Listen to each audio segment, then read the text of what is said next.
Welcome everyone to the Talking Animals Law and Philosophy series. My name is Raphael Fazell. I'm the Executive Director of the Cambridge Centre for Animal Rights Law, and it's great to see so many of you here. Thanks for joining today. Before I will introduce our speaker, I'm just going to say a few words about how the Talking Animal series works for those of you who are joining us for the first time. The presentation, which will sort of kick off this event, will last for about 30 to 45 minutes, and we'll then move to a discussion section in which you're all warmly invited to come in with any questions you may have for our speaker, any comments you may have. If you would like to participate in the discussion, we will turn off the recording for that. Can I please ask you to use the raise hand function? You can find that under the little reactions smiley button on the bottom of your Zoom app. That would be great. That way I can sort of have you ask your question directly and feed that to the speaker. If you prefer to use the chat, you can do that too. You'll find that under the little chat icon on the bottom. So that's for the discussion. Until we reach the discussion part, I will have all microphones on mute. As I just alluded to, we will be recording the presentation bit. So if you have to leave early, you can probably by tomorrow find the recording of the talk on our website. Very good. I think that's all as far as the sort of administrative bit is concerned. And it is now my great pleasure to introduce our speaker today. We have the delight of having Michaël Lessard with us, who is a doctoral candidate in law at the University of Toronto. And most importantly, he's a visiting researcher at the Cambridge Centre for Animal Rights Law this term. Michaël completed a double bachelor's degree in civil and common law at McGill University. And he also clerked at the Court of Appeal of Quebec, where he became a member of the Quebec Bar. He then pursued an LLM in legal theory at NYU in New York, and he will take up a tenure track position as a professor of law at the University of Sherbrooke next June. Congratulations for that. Michaël's research focuses on animal law, family law, and private law foundations. In animal law, he explores the history of the legal treatment of animals and the impact of the legal recognition of animals' sentience. In fact, at our center this term, Michaël is looking into possibilities for advancing legal recognition of animals, sociability and agency in ways that complement the sentience recognitions that we're already seeing in some jurisdictions. Okay, so with that, Michaël, I'm now handing over to you. Thanks so much for being here with us today. Great. Well, thank you very much for having me. I'll just share the PowerPoint like that. Here we go. So hi, everyone. Well, thank you for taking the time to attend this presentation. In this presentation, I will argue that the legal recognition of the sociability and agency of animals may help to prevent their exploitation and killing for human use. So first, allow me to clarify what I mean by legal recognition. By invoking this term, I refer to what we have seen happening in a few jurisdictions where legislators recognize, typically in a form of a statute, that animals are sentient beings. In this presentation, I ask what would happen to the law if animals' sociability and agency were recognized in the same manner. So considering that the recognition of animal sentience has not stopped animal exploitation or killing, many of you may wonder why I believe that the concepts of sociability and agency could work where sentience has not. And this is a good question, and I will begin by my response by saying a bit more about the particular strengths of sociability and agency as operative concepts, and then come back to that question about the specific context of sentience. So my presentation will be in three parts. First, I will explain why I decided to focus on sociability and agency. Next, I will explain why I believe that those concepts can have a beneficial impact on the law. And finally, I will provide some examples of the legal impact that could have the recognition of animal sociability and agency. Also, please note that this research is a work in progress. So I'm currently working on a paper that will provide more details on my proposal that I'm presenting to you today. So any honest criticism or suggestions to improve the proposal are welcome. So feel free to email me with comments, suggestions, or criticisms. So here's my email address. So let me now turn to the first question I pose. Why sociability and agency? Well, I chose to focus on sociability and agency instead of other animal characteristics for three reasons. But first, animal sociability and agency are already recognized by the law, but implicitly. Both legal officials and scholars have recognized animal sociability when discussing an animal's fate in family law, or when calculating damages to give to an animal owner when the animal is being killed by a third party, for instance. So officials and scholars recognize that animals form a special bonds with humans and other animals. We also occasionally witness legal officials and scholars' acknowledgement of animals' agency. This is apparent, for instance, in legal discourses regarding the liability of animal owners for damages caused by their animal. It can also be seen in legal discourses on property. Sometimes, for instance, some animals can, by escaping, also regain their legal freedom.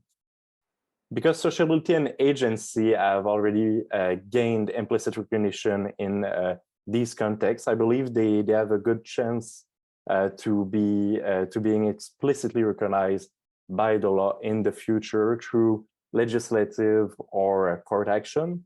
So I wish to explore what could be the impact of their explicit legal recognition that I believe is likely to some extent. That's the first reason. The second reason is that the explicit legal recognition of animals' sociability and agency has the potential to be more disruptive than sentience has been so far. Disruptive to the legal norms detrimental to the protection of animals' interests. Indeed, some scholars have suggested that the limited impact of recognizing animal sentience may be explained by the fact that the law already recognizes animal sentience implicitly through anti-cruelty statutes and laws protecting animals' welfare. So because legal officials understand sentience as referring to pain, and because legislators already translated their desire to reduce the pain animals suffer in the rules against cruelty and the welfare rules, well, there's been little room for the recognition, the explicit recognition of sentience to operate any change in the law in the short run. Just a short parenthesis, I think, however, it's important to realize that the recognition of sentience may, on the long run, have a significant impact if sentience becomes interpreted more broadly as something that is not reduced to pain. And so this is a point to which I will come back in the second part of my presentation. But for now, legal officials understood sentience mostly and mainly as referring to pain suffering. So in contrast with sentience, sociability, and agency, although they were found in the law implicitly, they never served as the basis for the legal recognition of the legal protection of animals. Their potential as protective tools remain underexplored and underexploited. So whereas a legal rule commanding the respect for animals, narrowly interpreted sentience might not have brought any changes because pain reduction rules already existed, rules commanding the respect for animals' sociability and agency would, in contrast, necessarily bring changes to the law because no such general rule exists with respect to those concepts. And so this research project explores the impact that such general rules could have. My third reason is that the notion of sociability and agency more intuitively suggests normative implications by comparison to other animal characteristics because of their dynamic nature. So think about this, acknowledging that an individual is social and agential implies recognizing that that individual strives towards developing and maintaining social relationships and implementing our choices. So that recognition implies recognizing that this individual has a need for social relationships and for having our choices satisfied.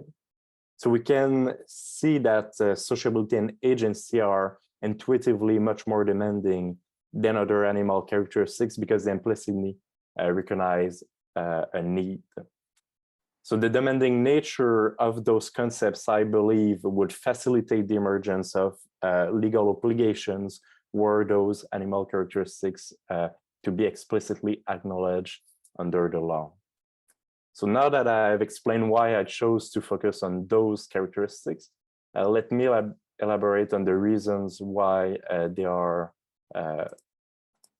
more effective than sentience. Well, I phrased the question that way. Why would sociability and agency work where sentience has not? But this is a bit reductive. So just to be clear, I do not believe that sociability or agency as legal concepts are fundamentally better than sentience. In fact, I do not believe that sentience has not worked as a legal concept. I think its problem is elsewhere. It's in how it is interpreted and what's its relation to other already existing rules. So to make things clearer, I propose we distinguish between three facets of the legal recognition of sentience. First, its normative impact on the law, its interpretation by legal officials, and third, its concrete impact on society. The problem can be found in those last two issues, the interpretation of sentience and its concrete impact on society. In contrast, the legal recognition of animal sentience succeeded with respect to the first facet, its normative impact on the law. And this success is precisely why I wish to reproduce in incorporating explicitly sociability and agency in the law. So allow me to explain that a bit more in detail. Let me use Quebec law as an example. So the National Assembly recognized animal sentience in 2015 by amending the Civil Code of Quebec to add that animals are not, to add that animals are sentient beings with biological needs. So at first sight, this declaration appears to be no more than a factual declaration without broader implication. However, this provision has been interpreted as having a normative impact on the law by the Court of Appeal of Quebec, which concluded, and this is my translation, the Court of Appeal said, by affirming that animals are sentient beings with biological needs, the legislator dictates at the same time the conduct that must be followed by all those who interact with such beings. This provision, therefore, has the value of a behavioral standard, end quote. And so we can see that from an epistemological perspective, with this opinion from the Court of Appeal, an is was interpreted to be an ought. So the legal recognition of sentience has succeeded insofar as a factual statement about sentience has been made a normative impact on the law. And so legislators' act of recognizing sentience has been interpreted by judges to set a legal obligation to act in a manner respectful of animal sentience. This reaction by judges is quite interesting. And were sociability and agency be recognized by legislative action, I believe that courts would likewise interpret those recognition to be legally normative. So sentience has gained some legal traction. What the legal concept of sentience now needs is a greater caseload to enable judges to better sketch the legal ramification of its explicit recognition.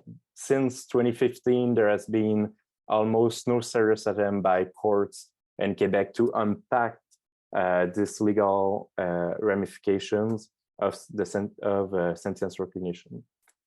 To be sure, there are currently lawyers working hard to bring such cases to the courts in Quebec, but the process is slow. So we should be careful not to dismiss sentience altogether and conclude that it failed when in fact it is just starting to gain traction in the legal arena. Besides the fact that the legal impact of sentience has not been fully unpacked yet because of a lack of court cases, it is also limited by the two other factors I named earlier. So first, its interpretation by legal officials. Sentience generally refers to the ability to form subjective experiences, including the awareness of pain and pleasure. But so far, legal officials seem to have adopted a narrow interpretation of sentience, basically focusing on the experience of pain. Therefore, judges and statutes governing the treatment of animals have focused on reducing pain and setting a minimal set of standards for the physical health of animals. And yet, a broader interpretation of sentience is possible, one focusing on the normative implication of an animal's subjective experiences, of their striving towards specific ends, of having a self. Such an interpretation, which could lead to a wide range of obligations, has not appeared in the law yet, but it might be quite promising, as we see in many philosophical writings on the matter, including recent work by Christine Korsgaard and Martin Osborne.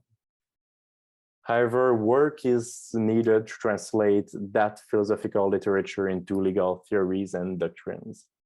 And legal officials and various jurisdictions have unfortunately so far adopted just a narrow view and ignored the possibility of adopting a broader view of sentience. This is the main hurdle from an anti-species perspective with the legal recognition of sentience. My third point, well, ironically, a second reason why the legal recognition of animal sentience did not change much in practice has to do with the already existing set of anti-cruelty rules and welfare rules. So indeed, the legal imperatives stemming from the incorporation of sentience into the law have primarily already been realized in anti-cruelty and welfare rules, at least under the narrow interpretation of sentience that has prevailed until now. So those rules prohibit humans to cause pain to animals, with significant exceptions for agricultural and scientific activities.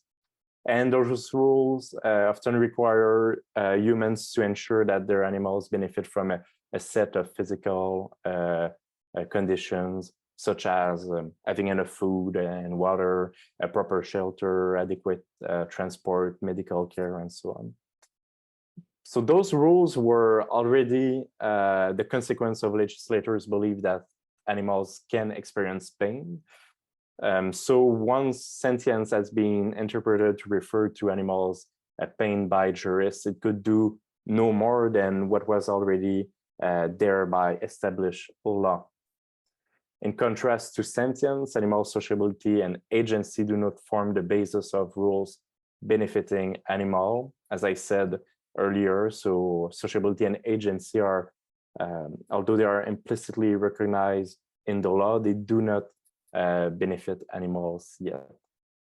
And so their potential as legal categories remain underexplored and underexploited, whereas the potential of sentience, narrowly interpreted, was already near saturation when it was explicitly acknowledged in the jurisdictions that acknowledge it.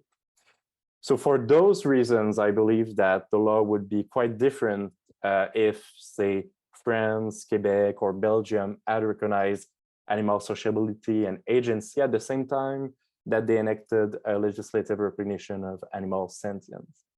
So let's now consider the differences such a scenario would present. And this brings me to my third question. What impact would the recognition of sociability and sentience have on the law? So let's first consider sociability and then agency. For each concept, I explore how its use could prevent additional forms of animal exploitation and killing. Sociability and agency could be interpreted in different ways by judges and jurists, just as sentience can be. So it's necessary to consider the potential impact of sociability and agency across a range of possible interpretations, some narrower and some broader, which is what I aim to do in this research project. So first, sociability. Well, by sociability, I refer to an animal's ability to form and maintain relationships with other animals, be they humans or non-human. Sociability can include a wide range of relationships from an individual animal. Depending on the species, on an individual's environment, it may lead to the formation and maintenance of bonds with other individuals, to the development and preservation of complex social structures. So legal officials could adopt an interpretation of sociability over a wide range of potential interpretations. A narrow interpretation, I believe, would focus on animals' need to have encounters with others. Depending on an animal's needs, this form of sociability may include, for example, meeting other individuals from the same species, taking the time to play with them, for instance. Sociability recognition, in that sense, would ensure that an animal has the opportunity to make encounters according to her needs. A broader interpretation would focus on animals' interest in maintaining those relationships through time. It acknowledges the value of those relationships. And so the inclusion of sociability in that sense would be understood to include the protection of an animal's desires to form new relationships, to build positive relationships over time, and to maintain them. Let's now explore the different interpretations of animal sociability and how they would unfold over two examples, dogs and cows. First, considering how dogs build and maintain relationships with humans and other dogs, we can derive normative conclusions at two levels, one in animal law, stricto sensus, and one in family law. On the animal law side of this analysis, a narrow interpretation of sociability may come with an obligation for a dog's custodian to provide opportunities for socialization and help develop socialization skills, especially in puppies. Some jurisdictions already provide for such an obligation. Quebec law, for instance, reveals some of the sociability recognition's legal potential. In the Animal Welfare and Safety Acts, for instance, we see that the law mandates that cat and dog owners and custodians must provide their animals with socialization consistent with their biological needs.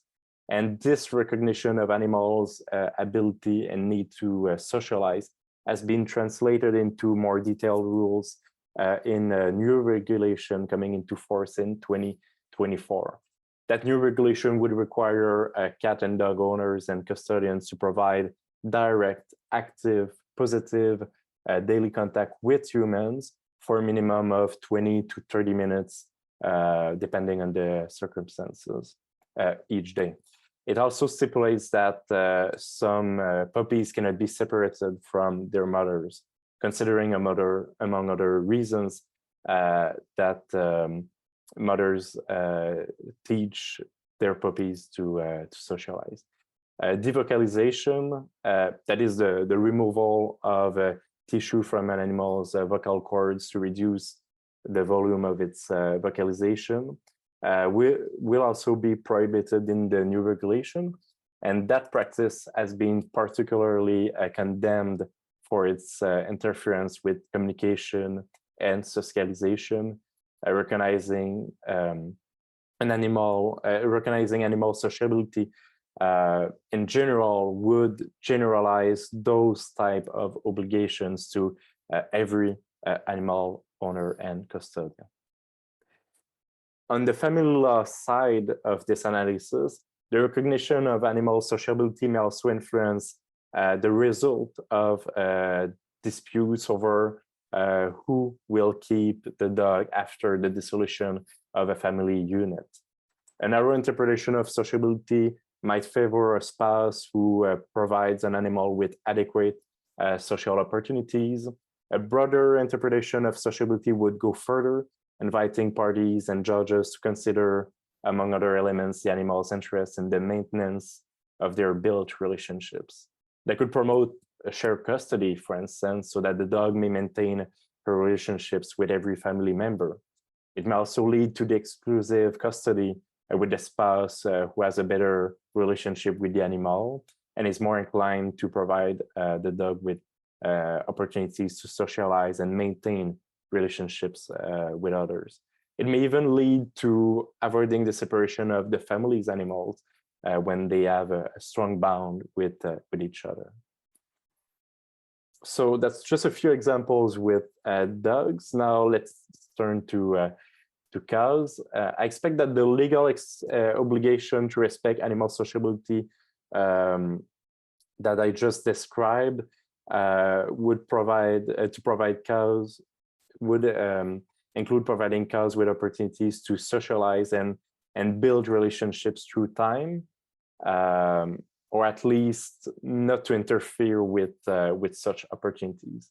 So this is similar to what I just described with dogs, but my point is actually that there would be a more profound consequences on the current human behavior regarding to cows, because there are several human interventions infringing on cows' sociability that would be prohibited, especially in the agricultural context. So here are two examples. First, confinement in crowded and cramped conditions that considerably reduce the opportunities for social interactions, or simply does not allow any social interaction, could not continue as such. Such conditions often cause stress that leads to aggressive and abnormal social behavior. A second example, well, the early separation of cows from their mothers soon after birth disrupts the formation of their social relationships, especially from the point of view of the mother who carried her calf for 9 months. This stressful practice can also impact the calf and the mother's ability to form strong bonds in the future, both between each other and with other animals. So as a consequence, to the extent that those human activities negatively impact cows' ability to form and maintain relationships, well, those activities could not continue under a legal recognition of animal sociability. And so the recognition of animal sociability would prohibit those activities, but any activities of that nature. Through those two examples, we can see that the legal recognition of sociability would ensure that animals have access to more than a minimal set of physical conditions and can benefit from opportunities to develop a flourishing social life, but even benefit from the legal protection of those relationships through time. Now let's turn to agency. By agency, I refer to animals' ability to make choices and have preferences. I do not take agency to mean that choices are or must be consistent with an individual's values, beliefs, or goals, nor does this conception of agency that I take for the purpose of this research allude in any way to that type of autonomy. Rather, I conceive agency as the idea that individuals have the ability to make a choice that leads them to act deliberately with a purpose. Basically, I mean to refer to the capacity to make choices.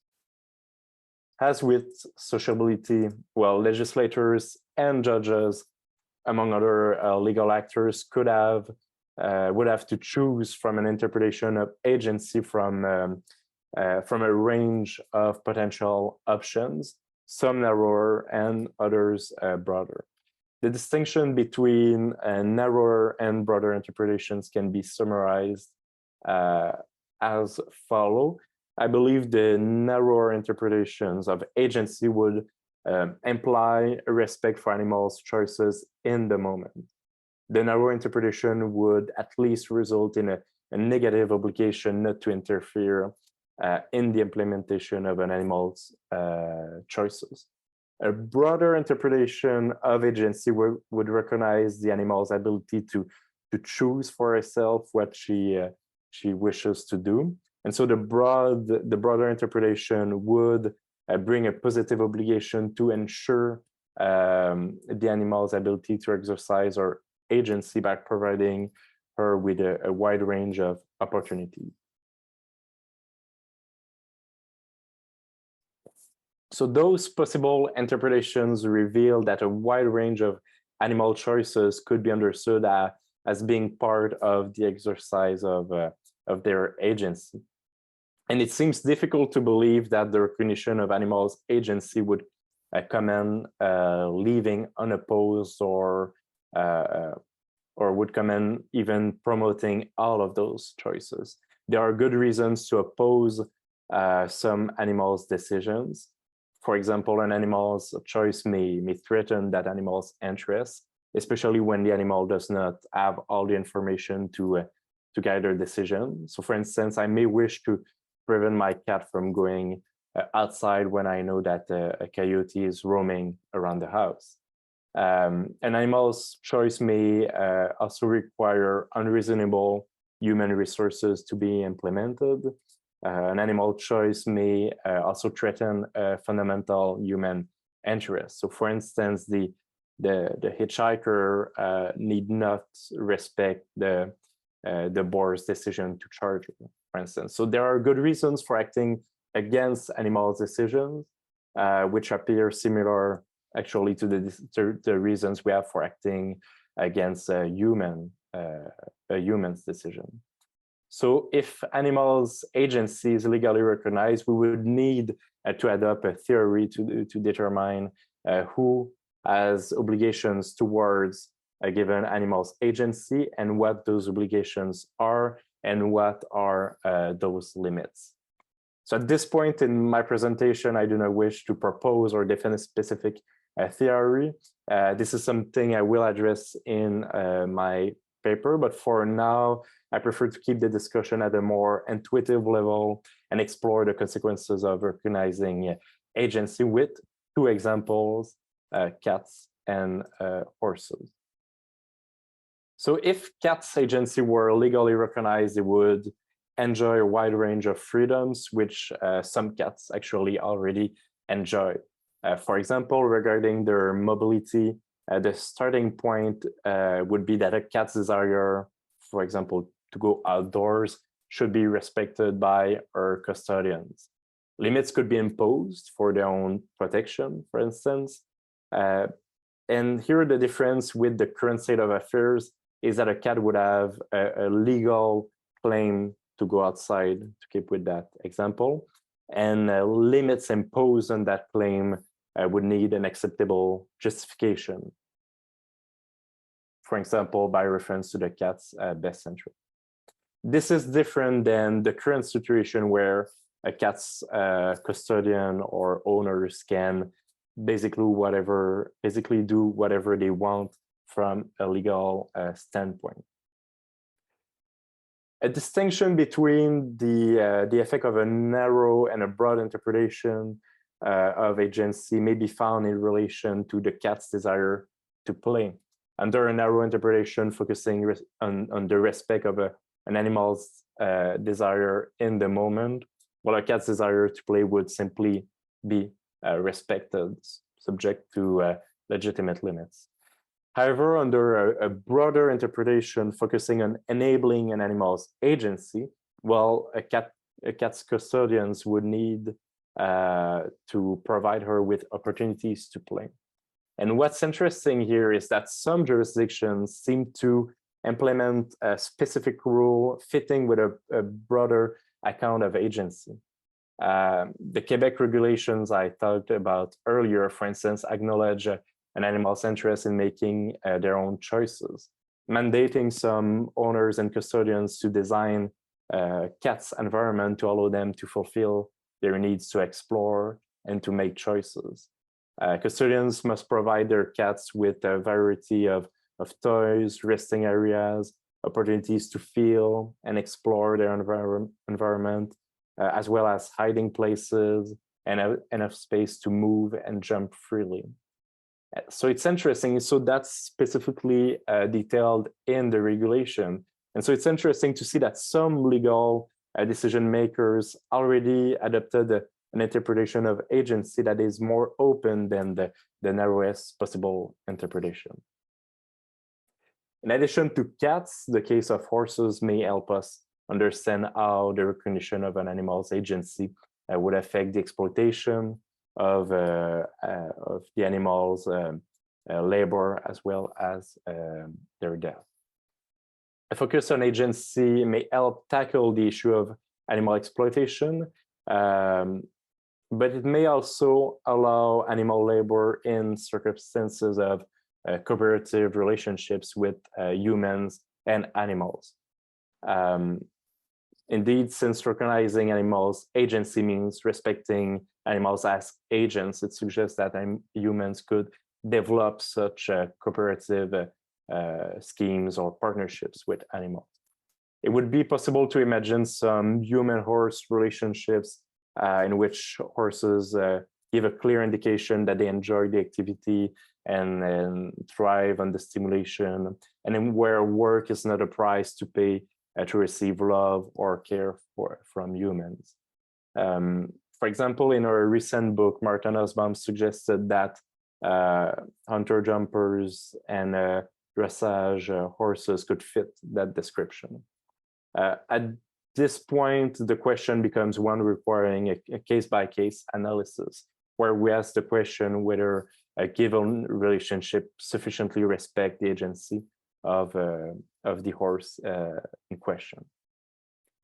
Turning to death now, we can see that respecting horses' agency may mean a general prohibition on killing them, so long as a horse does not wish to die and seems to wish to continue living, while respect for her agency would mean not killing her. Moreover, if a horse strives toward an end that does go beyond the short term, in which case she exercises her agency by acting towards a goal that would be satisfied in the future, while killing that horse would be an interruption of the exercise of her agency, and so a prohibited act. There might be exceptions in case of euthanasia, where an animal is in such pain that there are good reasons to believe that this animal would want to cease living. Again, that would bring us to a case-by-case analysis. So in sum, we saw that the legal recognition of animal agency would more widely protect animals' choices, directly combating animal exploitation and killing. This is because insofar as an animal is able to form the desire not to work or die, well, they could not be forced by humans to serve as means of production or object of consumption.